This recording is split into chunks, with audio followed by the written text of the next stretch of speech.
Bismillah ar-Rahman ar-Rahim. Okay, Assalamu alaikum everyone.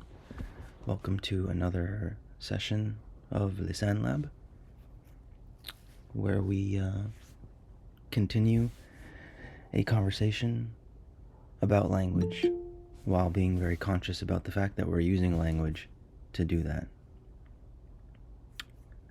Let me just admit these people in here. Okay.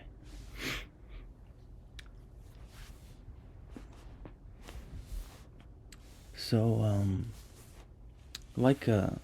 similar to the last couple of weeks, I think, the items of language that we'll be discussing are very intuitive, very kind of basic in a lot of ways. So, doesn't leave a lot of room for reflection and contemplation and tadabbur, really, because they're, like I said, very intuitive concepts, right? And especially the name that we'll be talking about today, As-Salam. It is a unique name of God in many ways, but it's also a concept or a word that we've heard very often, right? It's a very common word that we hear in lots of different ways. So so we'll see how the conversation goes, inshallah. But like I said, on the one hand, it's a very intuitive idea, as-salam, peace, in the simplest sense. But because we've all been exposed to it in very different ways throughout our lives as Muslims, and even as non-Muslims, right? Non-Muslims are also exposed to this word, salam, right? Some even say it, as a greeting and a parting. So maybe let's start there, inshallah. Does anybody have any thoughts that they want to share on, what as-salam means to them, as Arabic speakers, as non-Arabic speakers? If you've never heard the word before, if you have no idea what it means, your perspective is unique and invaluable. So please share it. But yeah, you can see the screen here. The basic idea is peace. The basic word salam is peace in the simplest translation. Translating the name of God is a little bit more involved. So here we have one translation is the perfection and giver of peace, right? It's, we have, what is that, 6 words, I think, or 6, 6 words to translate as-salam, which is kind of funny. But yeah, I just let me just open it up to everyone for now, to start at least. And does anybody have any thoughts that they want to share? What does as-salam mean to you, or what does the idea of salam mean to you? No pressure at all. The silence is fine. We can easily jump into the root itself, and maybe that will spark some thoughts, inshallah.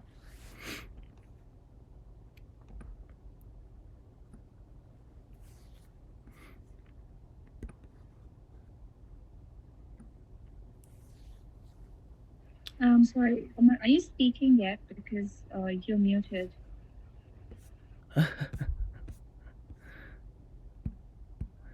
Oh God. Okay. Sorry. Yeah. Thank you, Zanira. Yes, I was speaking for a few minutes. Yeah, you can see my screen here. I have a few different things going on here. So let me start again. Bismillah. Assalamu alaikum, everybody. Okay. Let's. So what I was saying initially was that, like the previous sessions, like at least the past 2 sessions, the ideas that we'll talk about, or that we'll present here, are very intuitive. The idea of peace. So might not leave a lot of room for reflection or tadabbur or thinking, but at the same time, it is a concept that we've all been exposed to throughout our lives, whether we're Muslim or non-Muslim, whether we're Arabic speakers or non-Arabic speakers. So I think that might be a nice place to start if anybody has any thoughts that they want to share about what as-salam means to you, or what the concept of salam means to you. Whether you're an Arabic speaker or a non-Arabic speaker, whether you're a Muslim or, all your life, or newly a Muslim, whether you have no idea or you never even heard the name before or have any idea what it means, your perspective is unique and valuable, especially to this kind of conversation. Um, I also want to say that there's so many different things we can say about this name, right? There's many hadith. It's actually, the name only appears in the Quran once. Um, I think it's I forget the surah, but it's the surah that has all the name has about 20 names of Allah in it. So that's the only place that we find that name. But the root comes up very often, right? Because it's the same root that we see in the word Islam, same root that we see in the word Muslim. Um, yeah. So does anybody have any thoughts or anything they want to share about what that name means to them, or the concept, or if you've never heard it before, even just like your impression of the sounds is a valuable input.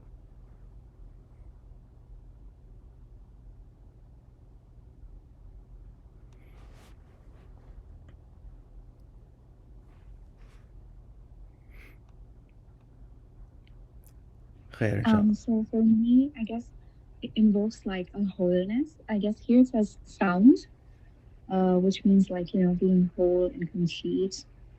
And there's also surrender, of course, like taslim, which is more, I don't know, not that easy in my experience so far. But it's just interesting how surrendering is supposed to lead you to salam, whereas surrendering implies doing something you like. I mean, it is a choice, but at the same time, it is the giving up of choice.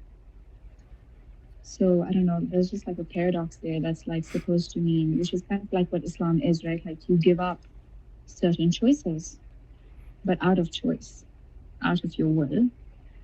And then you were meant to find peace or salam through that. What's interesting, one special thing that I find about this name is that this name is, it really evokes like the vibration, or like the state of Jannah for me, because Allah says تحيته يوم يلقونه السلام, and then there's سلام قول من رب رحيم إلا قيلا سلاما سلاما. So like it's always associated with Jannah, not always, but I mean Jannah is very often associated with a state of peace and salam, basically, and like to the point where this words إلا قيلا سلاما سلاما, like that's saying a lot. Like they're not going to be talking nonsense, except for saying salam and salama, and that's how we are going to address Allah. Like we're going to say salam to Allah, and just like how it's like speech, it's like the words of Jannah are salam, and that Allah says salam qawlan min Rabbir Rahim also to us in Jannah, inshallah. Yeah, those are just some thoughts that I have. MashaAllah. Yeah, I think one of the most beautiful things about the descriptions of Jannah, at least in the Quran, is this idea that you mentioned about إِلَّا قِيلًا سَلَامًا سَلَامًا, that I'm not sure what shayah that is, but I think that the idea is that in Jannah, that's all that we won't hear any idle speech, right? We just hear beautiful speech. And I think you used the word paradox, right? And I think that's a really good word to use here. I didn't mean to expand this route right away. I wanted actually to just, see if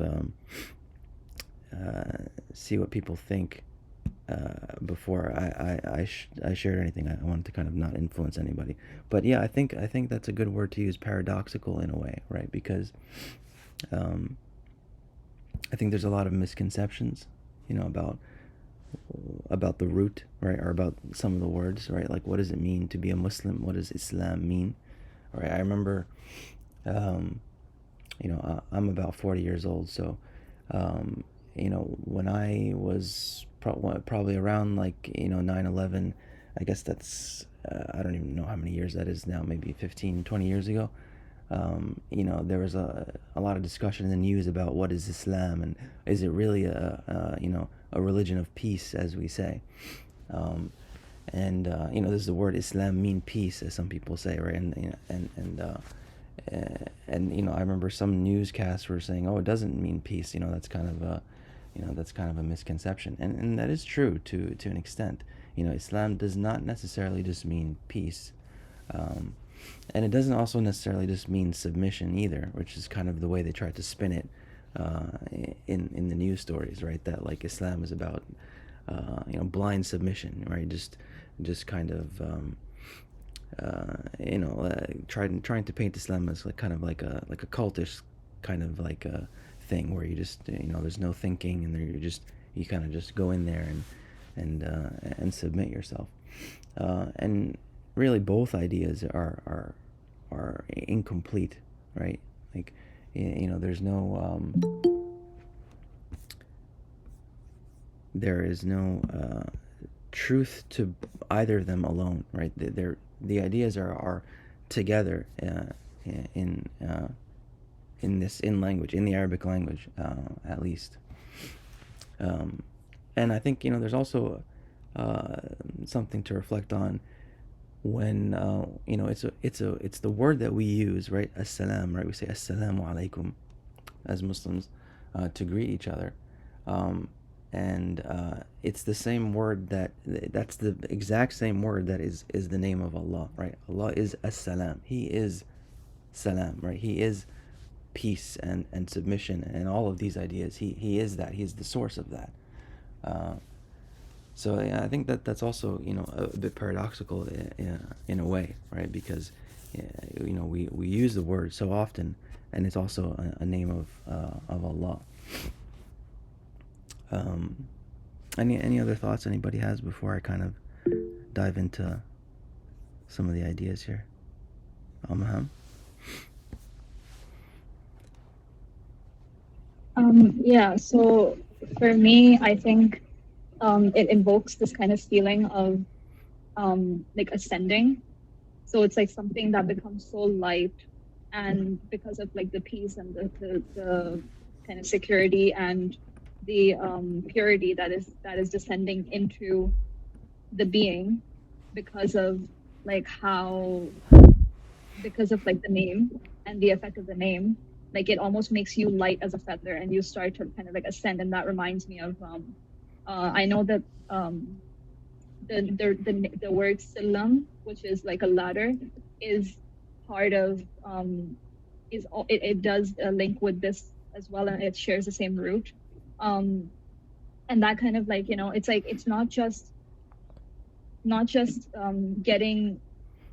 getting away from what's troubling you, and it's not just kind of elevating yourself above like um what could break your peace, but it's also, I think, there's an element of time, because I think true peace, a lot of times it comes with kind of learning to like be in the moment and like recognizing that the now is like the only real moment that we have. And one thing that shatters the peace, like for most people, is either sadness over the past or anxiety about the future.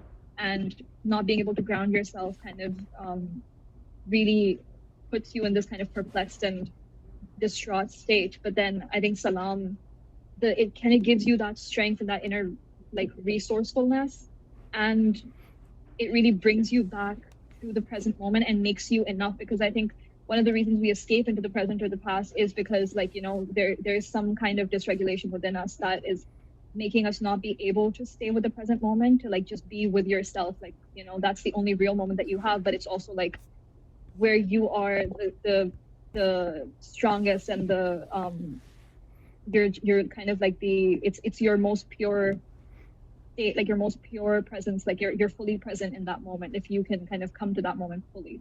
And a lot of people don't know what to do with that because like there's so many reasons. But I think the name salam assalam like gives you kind of that grounding to be able to be okay being in that moment with yourself and kind of experiencing the now, and so transcending beyond time and beyond anxieties. Mashallah, that's great. That brought a lot of different ideas to mind. Um, my first question actually is whether or not you're an Arabic speaker. I'm guessing you're not a native Arabic speaker, um, but No, but I am trying to learn. no, alhamdulillah, yeah. I mean, one of the goals with these sessions, for me, is that, like, you can develop a relationship with the Quran. You can develop a better understanding of language, and and of course the Arabic language, without necessarily becoming fluent. That's one of my major goals, because of course the Quran was revealed for the entire universe, or the entire world, and not everyone is able to become fluent in the Arabic language, or understand, the nuance of classical language. But that doesn't mean that you're blocked from becoming closer to Allah, or becoming closer to the Quran, and really developing a relationship with it as a living entity, as a part of Allah, as your closest uh, window, or means of becoming close to Allah. Um, and then I think the other idea, for me at least, oh well, actually, sorry. The reason I was asking that, about whether you're a native Arabic speaker, is because you are correct. The root word for as-salam and Muslim and Islam, it does, another word that comes from that root, or that's shared by that root, is sulam, right? And you see it here, on the graph, as being a ladder, or in colloquial Arabic, we use sulam to mean stairs, right? Which is interesting, because often, as native Arabic speakers, we don't realize that these words are connected, right? So, like, most of my life, I knew that, like, Islam, Muslim, salam, all these words were related somehow, right? It's kind of obvious, but I never really made the connection between sulam and or stairs, or a ladder, and the I never made that morphological connection. I didn't realize that they were kind of that they were actually the same, sharing the same root, which is important, point, for native speakers as well as non-native speakers, is that sometimes non-native speakers see these connections, and native speakers don't see these connections. So that's another important aspect of these sessions, right? Is that we kind of revisit things that we may have overlooked as native speakers. Yeah. So the other idea, and maybe we can get back to this ascending idea, or this ladder idea, because it is pretty interesting. But I think for me, when I started to kind of think about these concepts in the past, I think it's similar to exactly what you were saying, right? That sometimes, or whenever we don't have peace, really, all the time, when we don't have peace, it's because we're stuck on something, right? It's because we're attached to something that we can't control, and that takes us out of the present. Whether it's in the future, whether it's something that we were anticipating in the future to happen that we're attached to, or something in the past. Whatever it is, we're disconnected from the present. We're disconnected from our bodies, and the actual reality that Allah is giving to us at the very moment, right? Every single moment that we get from Allah, every breath that we get, is given to us from Allah in that moment, right? And being stuck in the past, or dwelling on what might or might not happen in the future, is a kind of ingratitude, right? It's a disconnection from reality, right? But it's also a kind of ingratitude towards Allah, who's giving you this moment, this moment that you have, and the breath that you have in this very moment. So I think for me, the way I kind of tried to reconcile these ideas initially was that, like, there is no peace without submission, right? Like, you cannot be at peace, right, unless you are in submission, and nothing is going to give you more peace than the best thing that you could possibly submit to, right? I mean, when we all have to submit to different things, throughout our lives, whether it's work, whether it's family, whether it's friends and obligations and whatever it is. And some people, unfortunately, or all of us really, we end up submitting sometimes to things that we shouldn't submit to, vices and sins, whether, it's food or socializing or any kind of, enjoyment in the world. We try to find peace by submitting. I keep thinking of the one of the Batman movies. I forget which one it is. Not sure if anybody else is thinking of this as well, but it's the one with Bane, and he tries to basically take over the city. And one of his main arguments is that humans they crave submission. They crave like giving themselves to something, right? And I think that's absolutely very true. I think that's the reason why there's a lot of complacency in the world, right? There's a lot of like just letting things go without really thinking about it or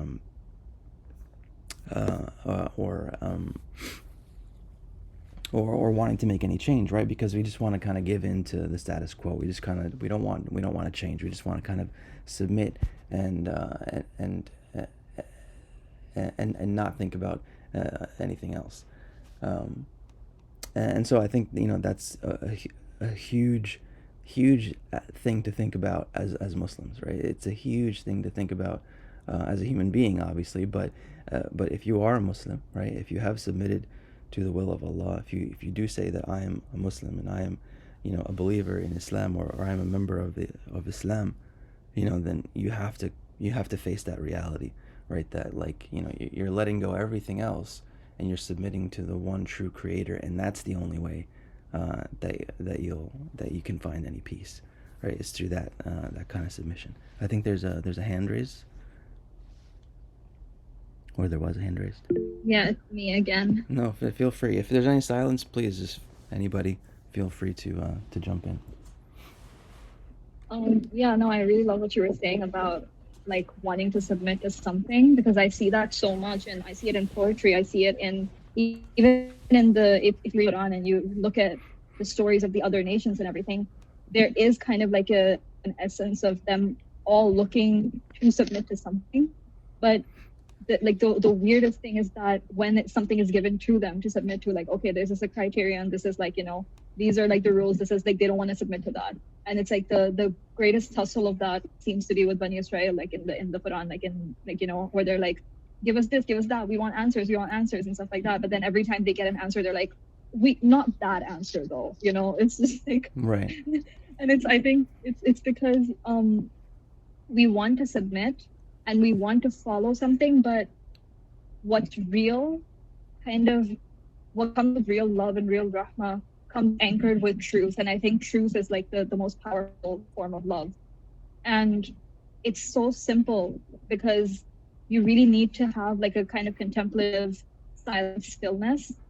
And it seems so simple, it's paradoxically simple to say that, but that is like the thing that requires the most bravery, because it kind of implies that there's inner work done. Like there's this kind of tying of toil, peace, and work with submission, and inner work with following something else. Like there's kind of like a push and pull there. And I think that is what the avoidant self kind of doesn't respond well to. And kind of sticking with the thing of ascension and contemplative silent stillness, that kind of leads you to realize the truth. Like it reminds me a lot of Ibrahim alayhi salam, of how everyone else kind of had these stopping points, like, okay, like the stars are the gods, or this planet is the god, and this and that and stuff. And then he was the one who kept being like, no, that doesn't make sense though, like there's still something more. And he kind of exhausted all of that until he reached the fact that like God is the one who's above all of this. And again, like there's this paradox of like how far you need to kind of take your intellect. You can't really submit through intellect, but the intellect does play a role. It plays the role in kind of rejecting everything that surrounds the truth. But then when you reach the truth from that point on, you kind of have to leave it at the gate, and you have to kind of take off your shoes, as it were, and and submit with your heart. So that's really interesting. Jazakallah khair, mashallah. That's So I think Zanira, I think you had something to say. Do you want to go ahead?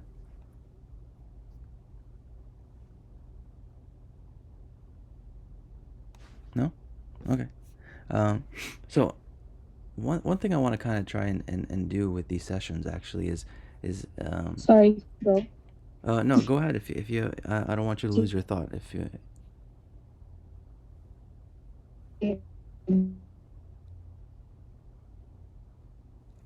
I'm not sure if you And ascension. Can you hear me?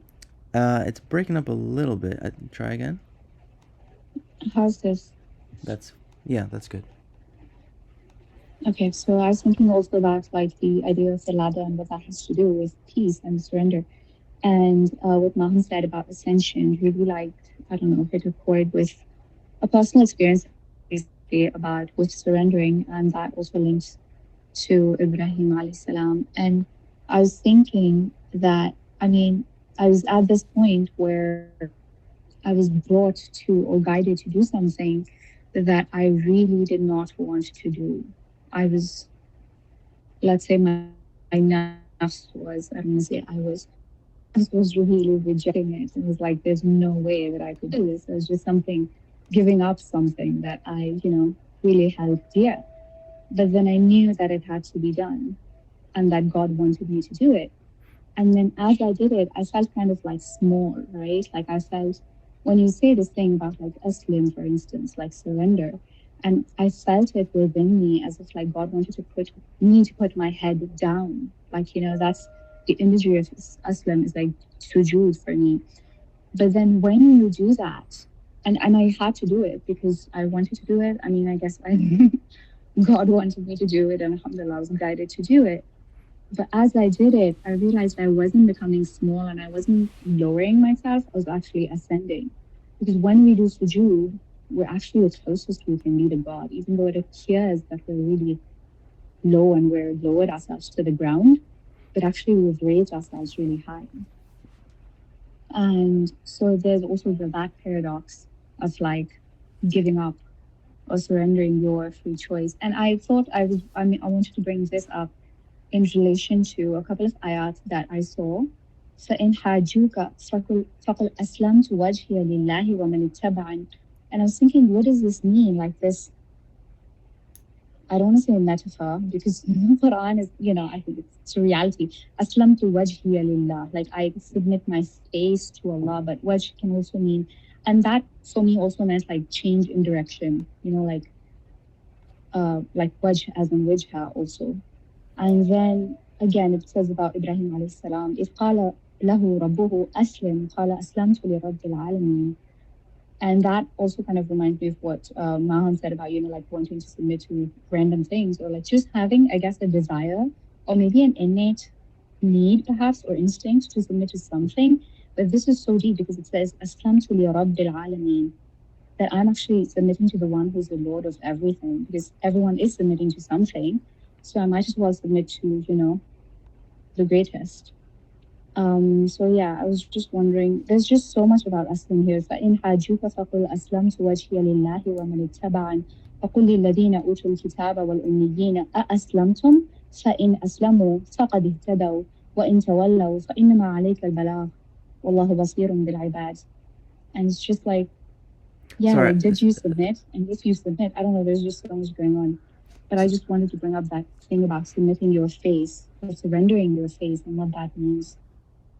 Yeah, wajh in the Quran, it can always mean like what you're the direction that you're facing, as you said. Did you have a translation handy for the ayah that you just read? Because just for non-Arabic speakers, I don't remember I'll it. look it up. I'll look it up. Or if you can share it in the group. But yeah, lots of ideas there, and so this brings me to something that I've been wanting to talk about, and I've been wanting to showcase a little bit. So I'm getting ahead of myself because it's not ready yet in the application that I'm building. But one of the goals in this application here is to kind of facilitate these sort of conversations when there are a lot of different ideas. So if we go back to, like, Ar-Rahman, for example, you can see here when you click on Ar-Rahman Ar-Rahim, when you click on that name, you'll see the root and you'll see the the word, or in this case the two words that are associated with that name. We'll just switch it to Arabic for a second. So here you see Ar-Rahman and Ar-Rahim, and then when you click on the root, you see all of the words that come from that root as well. And in this case, well, actually, I'll just add the English as well. So, and then, we talked about Rahman and Rahim, and then the key idea in this, in that conversation was womb, right? So one of the ideas, or one of the developments or features that I have in plan for development for this application is that when you click on a root like this, you will see, that key idea, right? Which we can call a lot of different things. I think the simplest way to think of it really is like it's the heart, right? It's the heart of the meaning here, right? Like if you think of this root here as like a semantic field, if you want a technical term, or like, a field of meaning, right? Womb, in a way, right, is like the heart of it, right? If you understand, that idea, then everything else kind of falls into place. So one of the goals with this application and with these sessions is that, as a group, we kind of come together and decide, like, what is the most essential meaning in these discussions, right? So sometimes it's obvious, right? Like I think for Rahman and Rahim, it's pretty obvious that womb is very is really the essential idea. And then when we went to Malik, I think we all kind of agreed, or most of the conversation went around the base verb, right, which is malaka, right, to own something, or like to physically grasp something, right, to actually have it in your hand, and so that's the heart of the meaning here. And then Quddus, right? We talked about Quddus, and the main idea there being, or the central idea there being, to go far away, right? The idea of holiness or purity, or Quddus comes from this idea of moving far away, or the idea of perfection and holiness and spirituality, is kind of rooted in this idea of moving far away. So, and then when we get to Salam, right, we have a lot of different concepts here.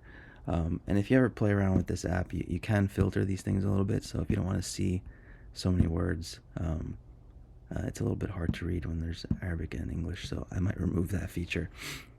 But as you can see, there's a lot of different ideas here. And I think for me, the main one, really, I think the heart of the meaning here, and we can leave this open for discussion, is this idea of delivery, and this idea is actually probably more familiar to native English speakers, and maybe even anybody that's been exposed to Christianity, because it's the idea, also similar to the last session that we had, the idea of Quddus, the idea of purity and perfection and holiness coming from separation. And I mentioned this, I think, last time as well, is that separation, this idea of separation is very fundamental in language, and especially in the Arabic language, and arguably for human cognition itself, right? Like you can probably, and this is very relevant to my research and really at the heart of my research, you can probably reduce anything, all meaning, to either being about separation or union. So as we saw in the last word, Quddus, right, the idea of holiness or spirituality coming from separation or going far away, here also we have a similar idea of separation, but in a different kind of framing. So one way that the verb is used for this root is to deliver somebody, right? Is to kind of hand somebody over, right? So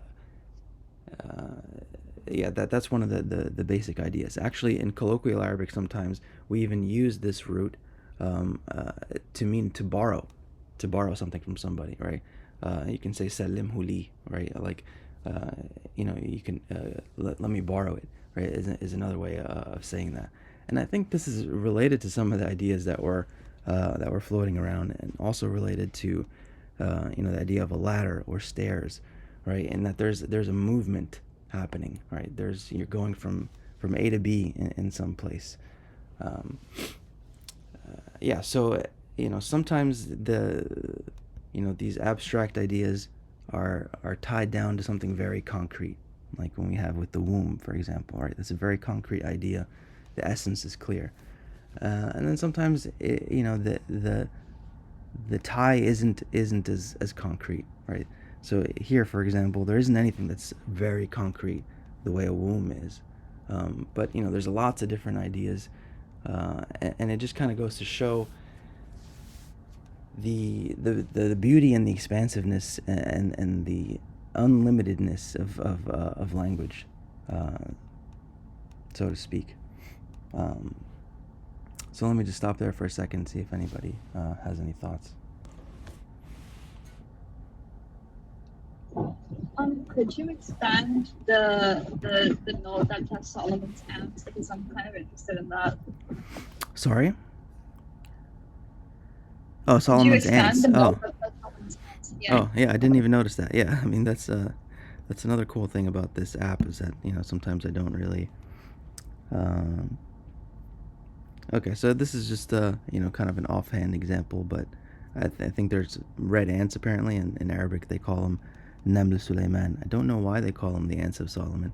That's an interesting question. We'll see if we can answer that in the chat or something like that after the session, unless anybody knows.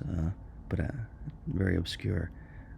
Yeah, and if I haven't mentioned this before, all of the entries on this app come from Lane's lexicon. So if you never heard of Lane, I'd highly recommend reading up on him. But there's a few different websites where you can kind of that's not my favorite one. I think this is my favorite one. Yeah, there's a few different websites where you can kind of look into, the lexicon. If you're familiar with the Hansware, which most people are, Lane's lexicon is about maybe 12, 15 times the size. So currently, that's the main lexicon that's in this app. So all of the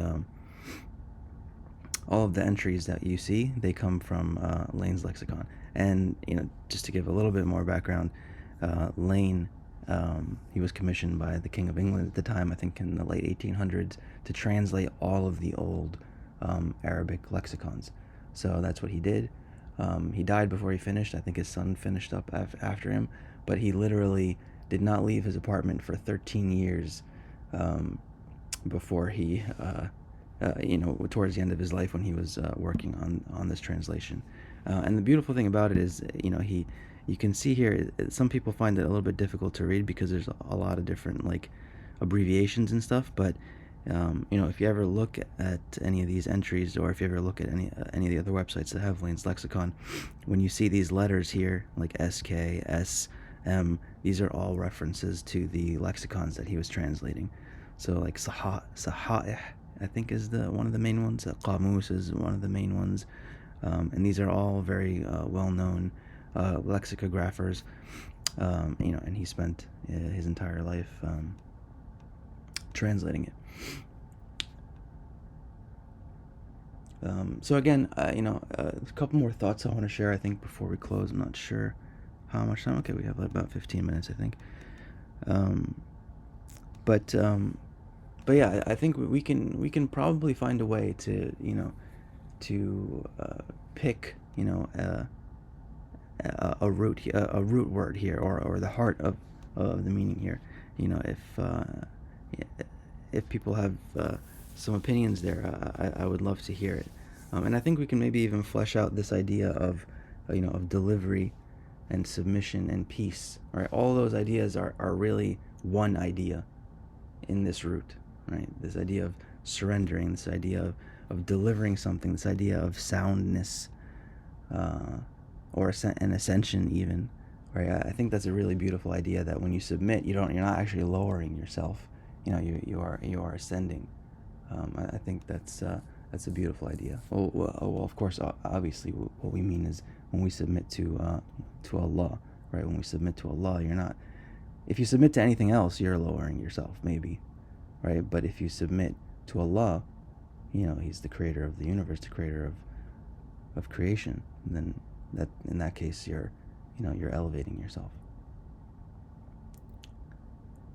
I had a question. Sure. Yeah. Wait. Before that, I just wanted to share something. I mean, I guess it is kind of linked because it's about numbers, and I'm obsessed with numbers. But I was just sharing the translation for the ayah that I quoted. It's إذ قال له ربه أسلم قال أسلمت لرب العالمين. It's about Ibrahim alayhi salam. And Allah is saying that, when his Lord said to him, submit or surrender, he said, I surrender to the Lord of the universes. And I noticed that this ayah is ayah number 131 of Surah Baqarah. And 131 is actually the numerical value of the name of Allah, Salam. So there's Salam isn't mentioned specifically, but it says Aslam and Aslam too. And then the number of the ayah is the value of the numerical value of the name. So yeah, I thought that was cool. My question is about delivering and receiving. What does that mean? Is that in the context of I don't know, that's the only thing. Sorry, could you say that again? Kind of the question.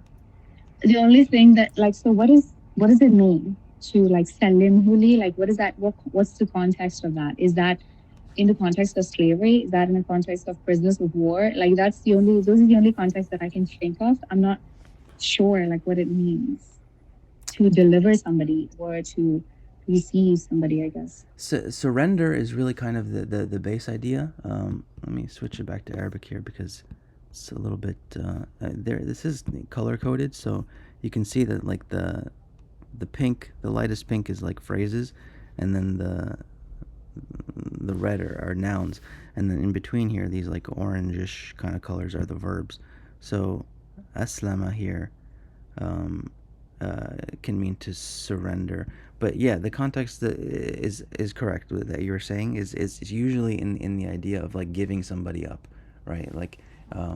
But colloquially we also use it to mean to borrow something. So I think it's one of those roots that has really broad meanings, right? And this happens often in Arabic. Sometimes you have meanings that share the same. Sometimes you have the same word or the same verb in Arabic, and it can have two completely opposite meanings. Raghiba, for example, is the one that comes to mind. You can say raghiba an or raghiba lahu, which and both mean either you love something or you hate something, right? So it's the same exact word. But yeah, so in this root here, we have a very broad field of meaning, I think you can say. So I will try and find some better examples from a hadith, right? Because it's a very common word. But yeah, in colloquial speech, it's often I think there's a very common phrase that you hear in a hadith often in the description of the Prophet ﷺ, or the description really of the companions of the Prophet ﷺ with regard to the Prophet ﷺ, in that they would never lam yuslimhu li ahad, right? They would never deliver him to anybody. They would never give him up to anybody. So yeah, that's I think very relevant to the idea of Islam and submission and peace, right? When we submit to Allah, it's it's you're giving yourself up, right? You're delivering yourself to Allah. And I'm not sure if anybody else is familiar with this idea of delivery in the Christian sense, but it often comes up. It's a word that's often used within Christian liturgical context as well, right? Deliver me, right? They ask God or whoever to deliver them, right? To free them from, from the chains of the world, and its trials and tribulations. So yeah, I think that answers your question. On the numerology bit, I don't know much about numerology. I've always found it very interesting, especially when it comes to the Quran and some of the things that you see there. Like for example, the one thing that comes to mind is "Inna anzalnahu fi laylatil qadr," right? That ayah in the Quran.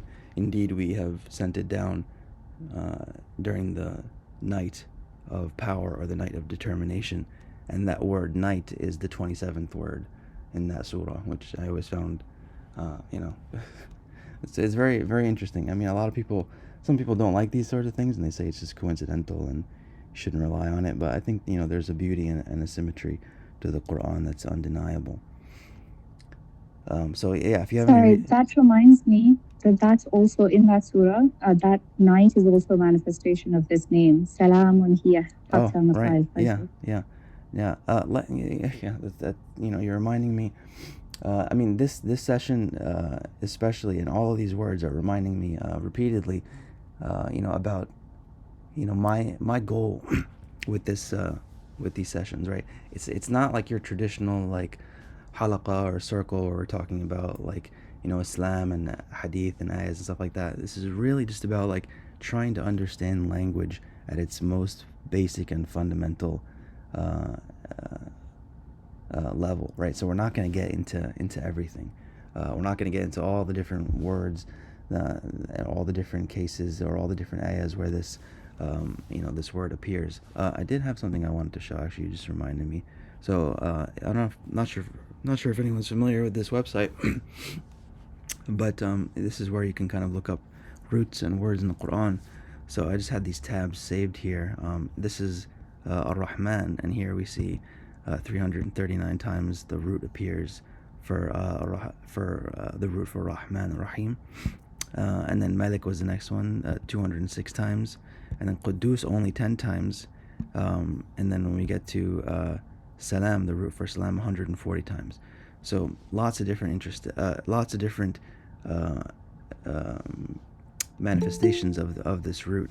And I think one of the most important ones, um, uh, similarly to the ayah that you just mentioned, is this word right here, Salim, right?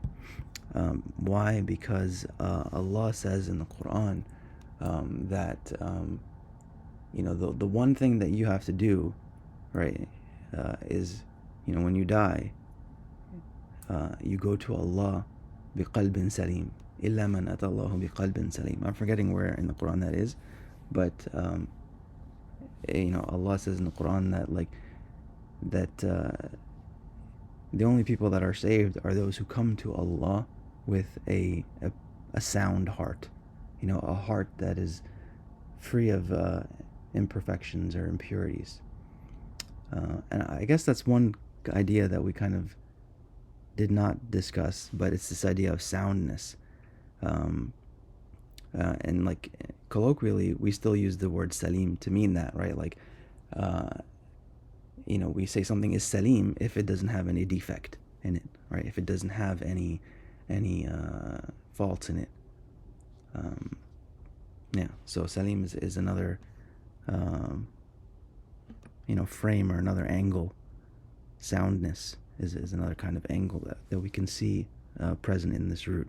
So many ideas, subhanallah, right? Submission, delivery, soundness, ascension. I think there's one more that we kind of touched on that I'm forgetting. Or peace, yeah, obviously peace. Sorry, what about soft? Can you click on soft? Soft. Where do you see soft? It's next to salama and safer on the left. Oh, okay, interesting. Let's see. Al-Mustalam. Interesting. Okay, means a man soft or tender in the feet. This is from Taj al-Urus, so pretty sure it's Taj al-Urus. Very, so probably a more modern word. But yeah, interesting. Mustalam. One of the future goals with this app too is to have more usage examples. So when you click on a word, you wouldn't just get just the one definition from Lane's lexicon, but you'd have some options. So Lane's lexicon, Hans Ware, example usages. Does this word appear in the Quran anywhere? I've never heard this word before, so it's probably one of those rare and obscure words. What about he's Salman of his house? Sorry?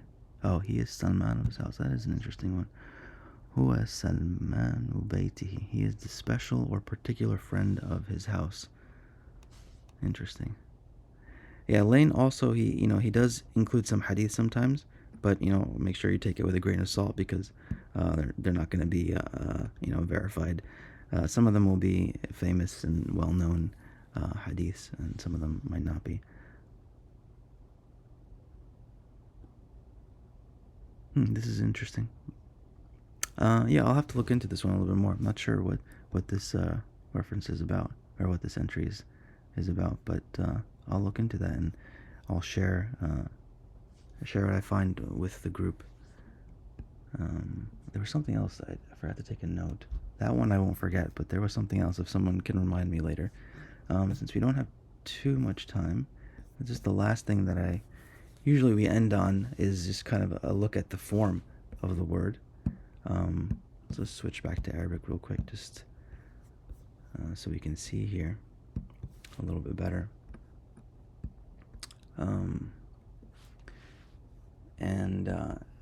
So I mentioned this before, but it's a pretty abstract idea, but it's common in the Arabic language, and that's the long alif, the long a sound in the Arabic language is often or almost always indicative of duality or reciprocity or two things happening, right? And I think this is the most obvious in this word, right? Because if we translate salam to just mean peace, right? You cannot have peace by yourself, right? Peace by definition requires two entities at least, right? So that's a curious kind of aspect of the word, and it is one of the last week we saw Quddus, which is a very rare form. There's only like maybe 5 or 6 words that have that morphological form of Quddus or Fu'ul, or like Subuh is another word. Those are like the only 2 ones that we come across. Salam is a much more common form. Fa'al, it's a much more common form that you see in the Arabic language, but it's, I think, one of the only forms in the 99 names. So I don't think you see this form anywhere else in the 99 names. Most of the forms that you see in the 99 names are active participles, or active action words, or actor words. But in this case, we have an infinitive, which is very rare to see in the 99 names as being Allah's name literally being an infinitive. That's not very common. Usually it's like an actor or an intensive actor. So yeah, I can share a little bit more about that. It's a little bit technical. But the other thing that you'll notice is that the long vowel can either appear in the first position here, between the first letter and the second letter, or it can appear in the second position, which is between the second and third letter. So when it's in that first position between the first and second letter, usually you're talking about an active kind of participle, or an active kind of usually there's a subject that's implied. Whereas when there's a vowel change at the second part of the word, in the second position, usually you're talking about an object or a passive participle. So that's another thing to think about there, I think. But yeah, and inshallah, I think that's a good place to end, one thing let's see if we have any time. 2 minutes. So one thing I like to do sometimes, I didn't think we would do this much, but Josh gave me the idea when he joined for our Malik sessions. So another thing that you can do here, and I like to kind of showcase this. I don't think we have enough time to really get into it, but one of the features of this app is it lets you look at the anagrams pretty easily. So if you punch in the 3 letters and you hit the combinate feature, you'll see some other roots here that come out of some other anagrams. So this one is almost full because full would mean 6. So there are some roots in the Quran where you have all 6 permutations as being viable. So just off the top of my head here, lamasa, generally means to touch. Salima here is the word that we just discussed. Masl, saml, mels. I don't know what any of these other ones mean. They're rare roots for sure. As you can see, some of them only have one. But lamasa is interesting, and that means to touch. So that's an interesting kind of anagram of salam and sin lam mim. Almost completely reversed, but a little bit different. If there's any more thoughts, Time's please. almost up. Yeah, if there's any more thoughts or anything that that you really want to share, I think what I'll do is because these sessions might get longer, so we can go beyond the hour at some point, inshallah. Looks like we got cut off, but if anybody has any thoughts to share, this video, if you're listening on YouTube, feel free to share any thoughts that you have in the comments or in the group chat, and we'll continue the discussion, inshallah. Jazakumullah khair for your participation and for listening. Wassalamu alaikum.